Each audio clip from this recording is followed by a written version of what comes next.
Batayan, on March 11, 2025, former President Rodrigo Roa Duterte was forcibly taken by the Philippine National Police upon his arrival at the Ninoy Aquino International Airport. He was brought to Villamor Air Base, a military air base, detained for nearly 12 hours, and then flown out of the country on a private jet to The Hague, all allegedly because of a warrant issued by the International Criminal Court. This was patently an illegal arrest. This constitutes extraordinary rendition. A Filipino citizen, a former president, was taken into custody without a valid warrant issued by a Philippine court, without due process, and without any legal basis under our laws. The Constitution is clear.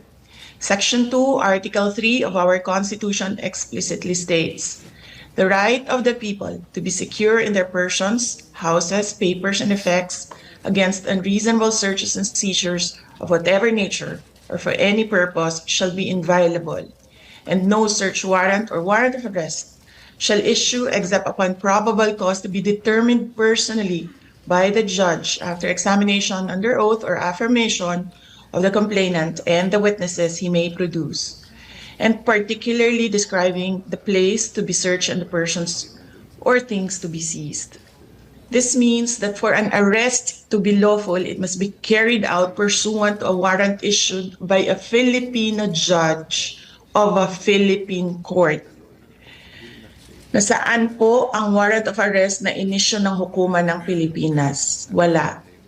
Without a valid warrant from a Philippine court, this was at best a warrantless arrest. Under the rules of court, warrantless arrests are only permitted in 3 instances: in flagrante delicto, hot pursuit, and escaped prisoner. None of these circumstances applied to the case of the former president. So, what was the legal basis of his arrest? The authorities acted solely on an ICC warrant, a document that has no legal effect in the Philippines unless reviewed and validated by a Philippine court. In fact, even assuming without conceding that the government itself wished to recognize and enforce the ICC's warrant, it still violated the Rome Statute itself. Even by ICC standards, the former president should have been brought before a Philippine judge to determine the validity of his arrest before he was handed over to a foreign court. Under Article 59 of the Rome Statute, a state party which has received a request for arrest and surrender